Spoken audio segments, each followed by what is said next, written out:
Fala meus amigos, estamos começando aqui mais um vídeo do canal e no vídeo de hoje a gente vai falar sobre o Bolsonaro, né? Tentar responder essa pergunta aí, o fim do Bolsonaro está próximo? Né? Essa é a pergunta, né?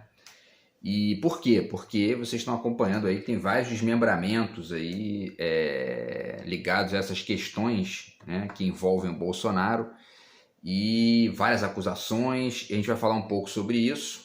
Tá? Especialmente essa última acusação agora, que foi, né, que na verdade tem um áudio de WhatsApp que está comprovando que eles estavam armando um golpe de Estado no Brasil, né, já depois da eleição, envolvendo inclusive ajudantes de ordem ali do Bolsonaro, e enfim, outras questões que estão também aí em voga, né, e a gente vai tentar fazer alguns comentários sobre isso, tá?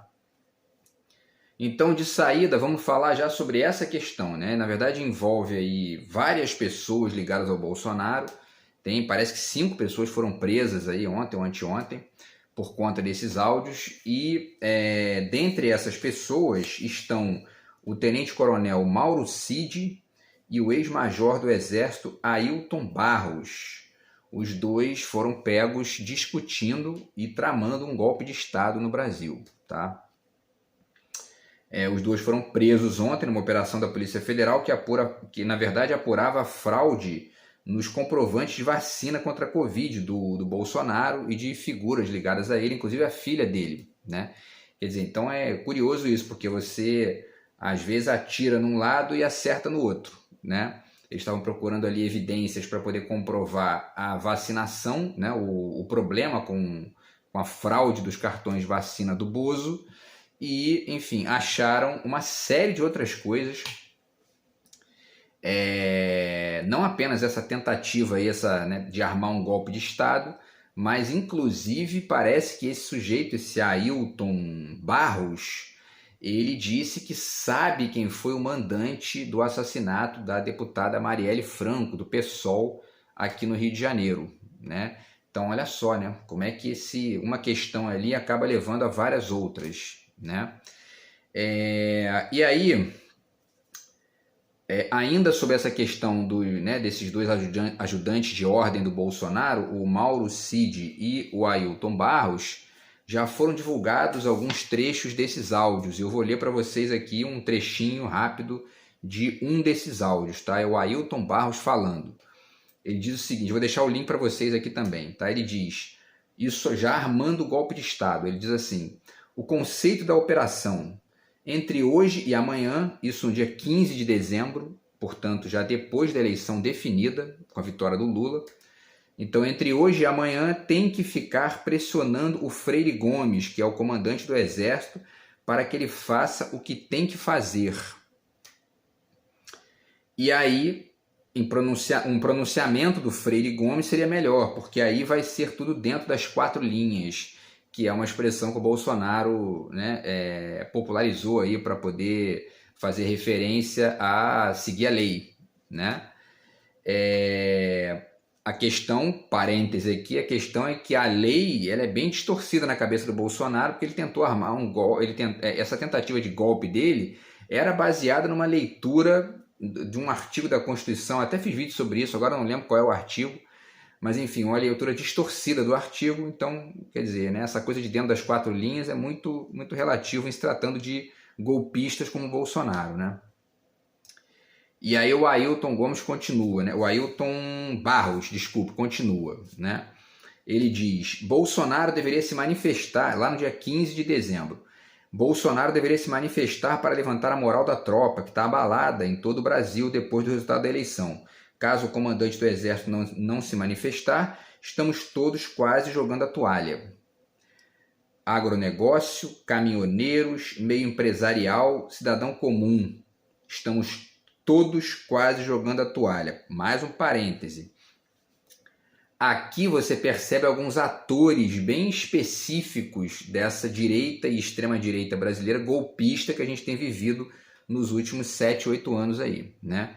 Então, olha aí, ó, o agronegócio, né?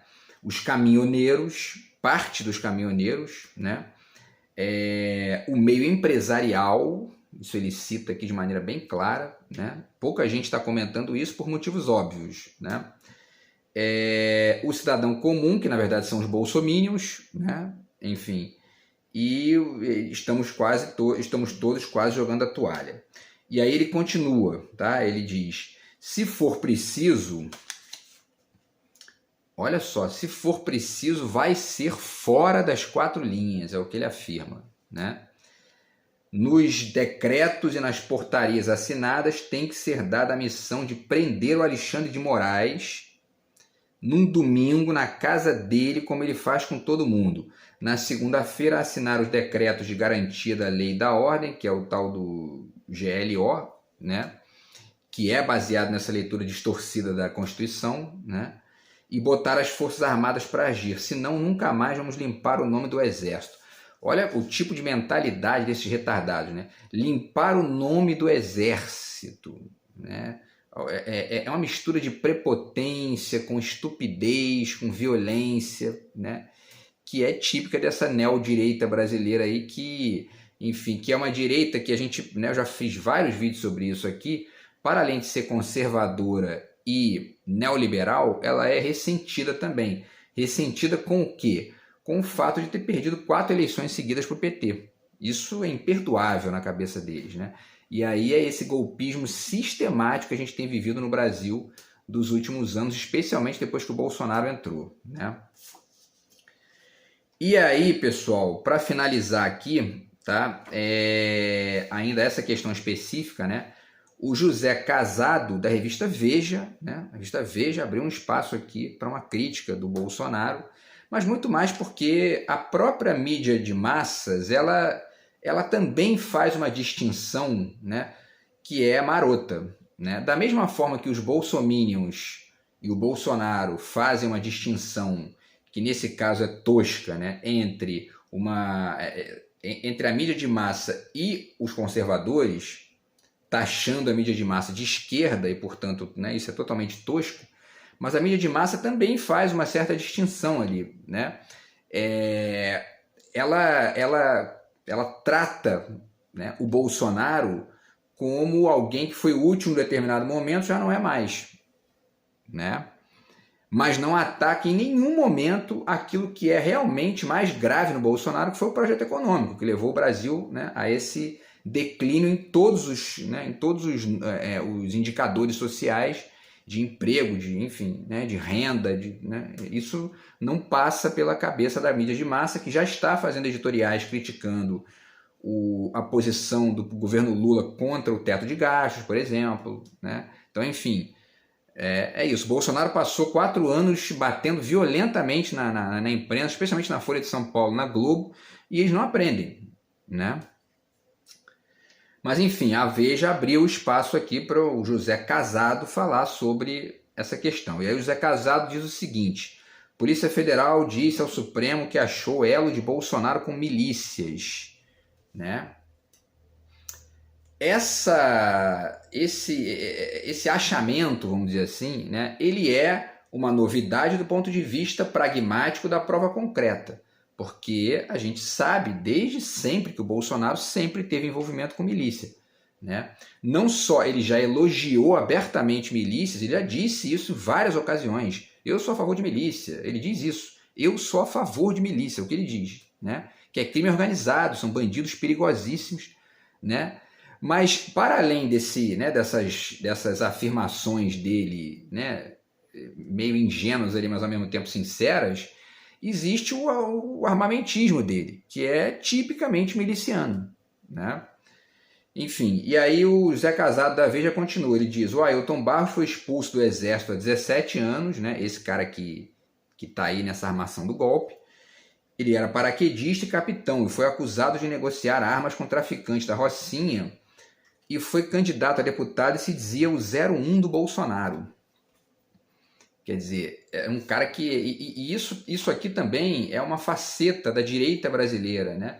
Dessa direita neo-armamentista brasileira, que é isso, né? São policiais ou ex-policiais expulsos do Exército, viram milicianos ou viram aí cupincha de miliciano, como é o caso do Bolsonaro, né? Gente que foi pega vendendo arma para traficante, defendendo o armamento da população para se proteger dos traficantes. Né? Esse é o tipo de absurdo que a gente vive no Brasil atual. Né? E a gente tenta passar uma ideia de discutir a questão da legalização das drogas para poder realmente tratar isso de uma forma, né, inteligente, de uma forma filosoficamente mais ampla, né, pensando a coisa num contexto mais amplo, e fica a gente tendo que conviver com esse tipo de lógica absurda. Vou repetir, um sujeito, né, foi expulso da polícia, né, aliás, do exército, né, foi expulso do exército porque foi pego, né, negociando armas com traficantes. E essa gente passa a campanha dizendo, não, tem que armar a população para se proteger dos traficantes, dos bandidos. Né? Esse tipo de gente que a gente está tendo que aturar aí nos últimos anos no Brasil. Né?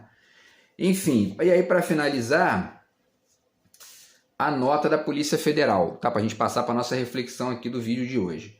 A Polícia Federal divulgou algumas notas, né, dizendo o seguinte, ó, seja nas redes sociais, seja na realização de inserções de dados falsos de vacinação contra a Covid-19 ou no planejamento de um golpe de Estado, o elemento que une os participantes da conspiração está sempre presente. Qual é o elemento que une?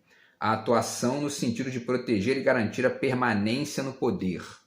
Mais um parêntese. Essa gente passou 7, 8 anos dizendo que o PT tinha um projeto de se perpetuar no poder. A questão é que o PT ganhou várias eleições, por quê? Porque o PT tem projeto, ainda que tenha defeitos, né? E o Ciro Gomes foi um cara que apresentou vários defeitos do projeto do PT na campanha, e várias dessas sugestões do Ciro estão sendo adotadas pelo PT de maneira muito republicana, né? E para além do fato de que a gente tem que pensar nesse contexto que temos um Congresso sempre mais à direita e que dificulta, né, de maneira muito significante aí, a adoção de certos projetos que, né, enfim, obviamente vão melhorar aí a trajetória econômica do país. Então esses dois contextos, né? Mas o fato é que o PT ganhou 4 eleições, por quê? Porque tinha projeto. Né? E aí a extrema-direita e a direita brasileira não tem projeto para o Estado. Eu já fiz vários vídeos falando sobre isso aqui, e o quanto puder falar disso a gente vai falando. Né? A direita não tem projeto para o Estado. A visão que eles têm do Estado é o seguinte: Estado mínimo, vamos retirar, né, o Estado de cena, botar na mão do mercado, né, para o mercado funcionar, porque o mercado gere muito bem sozinho essas coisas. Né? Essa ingenuidade que, os Estados Unidos não acham isso, eles dizem que acham isso para a gente aqui, para esse grupelho de pessoas ingênuas aqui, que é a direita brasileira, né? Kim Kataguiri, Caio Coppola, né? Enfim, Augusto Nunes, enfim, essa gente que fica aqui reproduzindo essa bobagem, que é uma coisa que eles lá não praticam. O americano protege a sua economia local com subsídio na agricultura, ele proíbe a venda de empresas americanas para chinês. Quando ele olha, o Trump proibiu lá, né, a venda da Qualcomm para os chineses. Né? E aí a gente fica aqui acreditando nessa conversa fiada de mercado, né? Entendeu? Como se o mercado funcionasse. Querem outro exemplo? A Vale do Rio Doce. Né? A Vale do Rio Doce era pública, foi pública, estatal durante décadas e nunca teve um acidente sequer próximo do que aconteceu em Mariana e Brumadinho, depois que ela foi privatizada e foi colocada na mão lá da Samarco, que era uma conectada aí, né, da Vale do Rio Doce.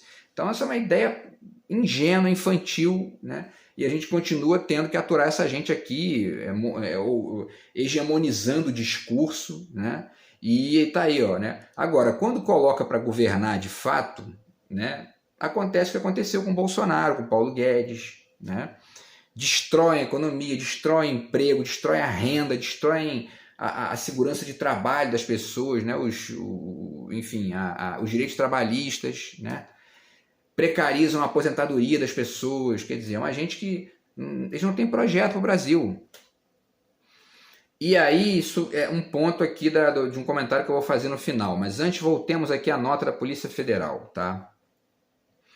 eles finalizam da seguinte forma: apesar de não terem obtido êxito na tentativa de golpe de Estado, sua atuação possivelmente foi um dos elementos que contribuíram para os atos criminosos ocorridos no dia 8 de janeiro de 2023. Né? Ou seja, essa lambança toda ali, essa tentativa de armar golpe, porque a Polícia Federal diz também na nota, né, que eu não botei aqui para ler, mas ela diz também que tudo isso está conectado com as fake news, com as milícias digitais, né, explodindo ali milhões de mensagens para os bolsominions ficarem reproduzindo de maneira frenética ali, ó, aí tem que ter golpe, porque senão o comunismo volta. Quer dizer, né, isso estimulou aquela gente, né, completamente retardada a ir lá e destruir o Congresso Nacional, destruir o Palácio do Planalto e destruir o STF, e assim, destruir a partir de uma perspectiva conservadora, pobre, né? Porque destruir para poder melhorar até vale a pena, né? Eu não sou totalmente contra isso não, né? A história mostra aí que às vezes, né, é importante, como diz o Caetano lá, derrubar estátuas, né? Agora, para instaurar uma lógica conservadora, né, isso enfim, andar para trás, né? E o Caio Coppola, eu vi lá um debatezinho rápido entre o Caio Coppola e o... Agora eu esqueci o nome dele, que foi advogado do PT. Depois eu coloco aqui o nome para vocês, tá? Mas o fato é que o tal do Caio Coppola critica os advogados garantistas por não reclamarem das prisões que foram feitas, segundo ele, arbitrárias, né? Que ele achou ilegais, né? Enfim... mas duas coisas. Primeiro, ele não cita o antigarantismo da própria tentativa de golpe, né? Porque a tese dele é dizer que não, que, né, o tipo penal que estava sendo discutido ali era a questão das vacinas. Isso foi metido no meio aí sem nenhum tipo de nexo. Foram achadas as mensagens e os caras estavam armando um golpe de Estado. Entra um dado novo no processo, né? E isso passa a tornar a coisa mais complexa. Isso é muito óbvio. É que ele é um cara de direita, ele está tentando defender ali o indefensável, né? Mas ele não abre mão, ele vai até o final defendendo aquilo ali que, né, enfim, que não tem menor... São golpistas, tá aí, está provado, né? E, por último, ele fala em violação do processo legal. Esse mesmo tipinho, na época que prenderam o Lula, que fizeram condução coercitiva do Lula sem mandato anterior, ele não falou nada, ele riu, debochou, achou que era uma vitória do Brasil, entendeu? Então, assim, é um sujeito que não merece nem crédito, né? Mas, enfim. E aí, pessoal, para finalizar, vamos fazer só uma breve reflexão aqui, tá? Parece que o Bolsonaro está chegando realmente naquele momento chave ali de se ferrar de vez, né? Parece que ele vai preso aí, é bem possível que ele vá preso, porque existe uma série de crimes, né? Ele cometeu vários crimes, não foi um, dois, não, cometeu vários.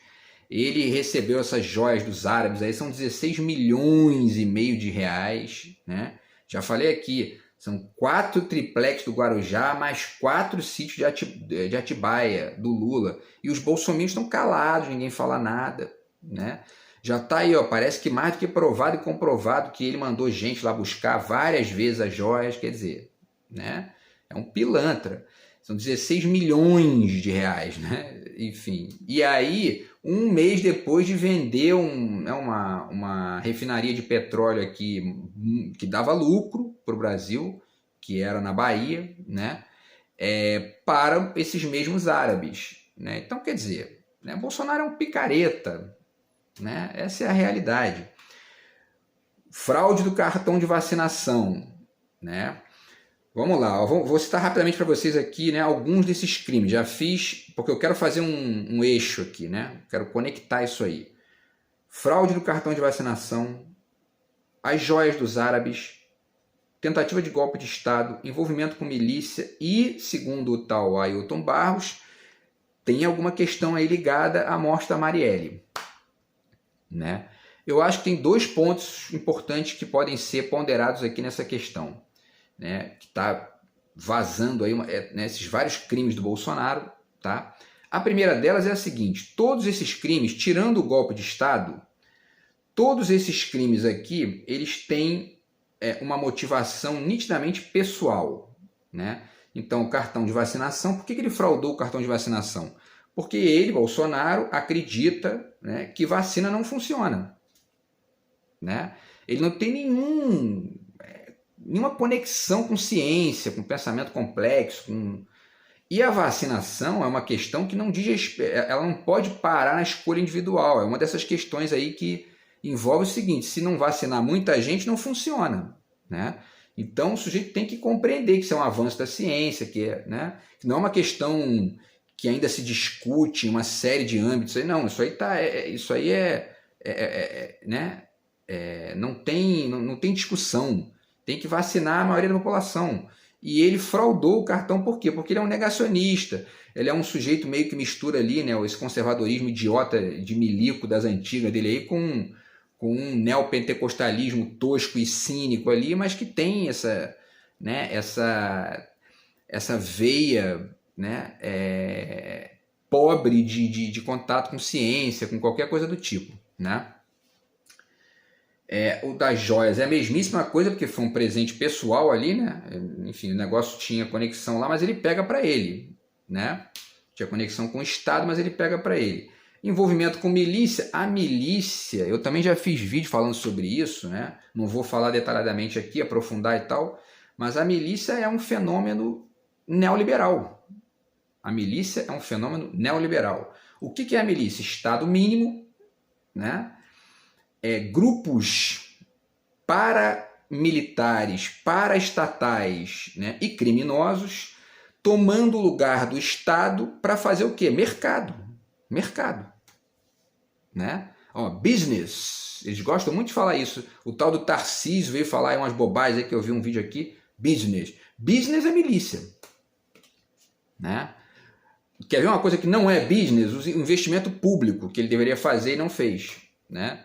Porque não é só business, né? É uma coisa que pensa toda uma estrutura de agrupamento de questões sociais, enfim. Né?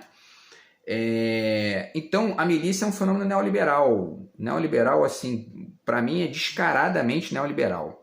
E, portanto, conectado com interesses privados para além do interesse público. Né? E esses grupos ficam lucrando em cima da maioria da população ali, especialmente os pobres, né? Enquanto eles vão ficando milionários, enfim, e aí fazem uma espécie de oligopólio ali, né? É isso, entendeu? Então, o único crime do Bolsonaro que não tem a ver com interesses privados é o golpe de Estado. Por quê? Porque o objetivo dele era perpetuar o exército no poder. Ele talvez ficasse mais alguns anos, aí de repente dá lugar ali a um outro general e tudo mais. É uma lógica, é uma ideia, né, antipolítica que ele tem, estúpida, né, de um retardado, que ele é um retardado. Bolsonaro é um retardado. Né? Se não ficou claro ainda para vocês, né, ele é um retardado. Né? Cognitivamente falando mesmo. Né? Então esse é um ponto. Tá?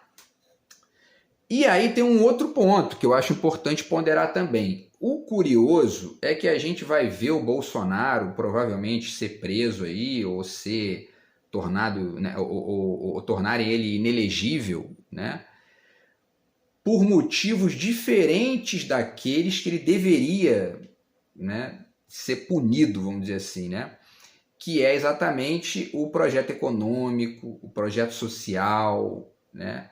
A lambança, né, absurda que ele fez no Estado brasileiro, deixou um rombo de 400 bilhões de reais, né? Destruiu os ministérios, acabou com o investimento em cultura no Brasil, acabou com o ministro da Educação dele foi preso por desvio de dinheiro lá, enfim, né?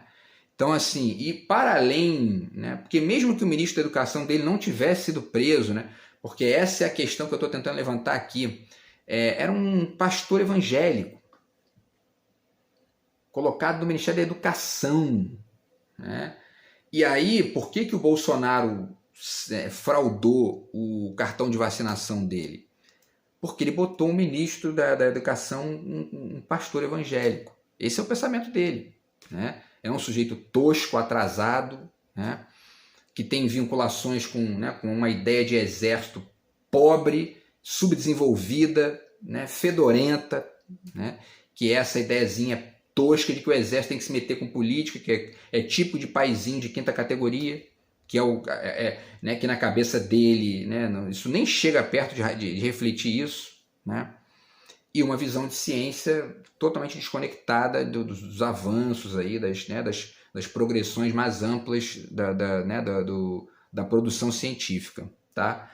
Então, enfim, e aí vale dizer o seguinte, né, para finalizar o vídeo, né? Então, o Bolsonaro é isso, né? Um sujeito que tem esse vínculo muito mais conectado com o interesse privado do que com o interesse público. Isso é a direita brasileira, né? E ao mesmo tempo ele está sendo punido, né, por uma via, o destino está escrevendo certo por linhas tortas, vamos dizer assim, né? Está punindo ele, né, por outras coisas ali que são importantes, são relevantes, né, tudo mais, enfim, né, essa questão das joias, o cartão de vacina e o golpe de Estado, para mim é a pior dessas três coisas, né? Mas enfim, né, pelo que ele realmente fez de mal ao país, né, ele até agora não foi punido, né? Ele foi punido nas urnas, né, que foi a destruição completa da economia. E vale frisar que eu tenho dito sempre aqui que o Bolsonaro não existiria sem os neoliberais, né? E tá aí, ó, esse discurso golpista do Bolsonaro, que é o que provavelmente vai levar ele para cadeia ou para inelegibilidade, é o discurso que o Paulo Guedes aceitou do início ao fim. E se não fosse ele, seria outro, seria um Campos Neto da vida. Por quê? Porque a direita convive muito bem com golpismo, com golpe de Estado, com ditadura, não tem o menor problema. Se não interferir nos lucros dos milionários, né, da elite do atraso, da qual fala o Gessé Souza, eles aceitam ditador, aceitam, né, fascista, sem o menor problema. Eu dei o exemplo aqui de Cuba. Pesquisem como era Cuba antes da Revolução Cubana. Era um quintalzinho da máfia americana que pagava $2 milhões para o ditador Fulgêncio Batista, de direita, tomar conta do país com mão de ferro, para eles ficarem ganhando dinheiro ali, ficando milionários às custas dos cidadãos cubanos, né? Então é assim que funciona a cabeça da direita. Para eles tudo se resume a dinheiro, né? Não é nem negócio, mercado, isso é tudo palavrinha que eles usam para fingir, entendeu? Porque você vai ver, mesmo não tem mercado. Bota a milícia no poder, ver se tem algum tipo de mercado. Não tem, eles monopolizam, oligopolizam e acabou. Não tem competição, não tem nada disso. Isso é conversa fiada. Business, negócio. Você vê o tal do Tarcísio falar business, né? Entendeu? Então, enfim, é isso, né? A gente tem esse quadro no Brasil, né? Os neoliberais que mandam no dinheiro no Brasil aceitaram o Bolsonaro e votaram nele. Vários desses milionários aí do Brasil fizeram campanha para o Bolsonaro, agora, em 2022, depois dele dizer que ia dar golpe de Estado, que ia cagar na cabeça do STF, enfim, né? Por quê? Porque eles não estão nem aí para isso, o negócio deles é dinheiro, entendeu? E é por isso que o Brasil não vai para frente, né? Mas enfim, vamos acompanhar aí, vamos né, continuar pensando aí nessas questões, né? Até que ponto, se o Bolsonaro vai ser punido mesmo ou não por essas coisas todas, especialmente pela tentativa de golpe de Estado, né, que para mim o crime mais grave dele foi esse, né? E também vamos ver aí se de repente aparece o nome do assassino da Marielle nessa história toda aí. Beleza, pessoal? Então é isso, a gente se vê no próximo vídeo do canal. Grande abraço, fui.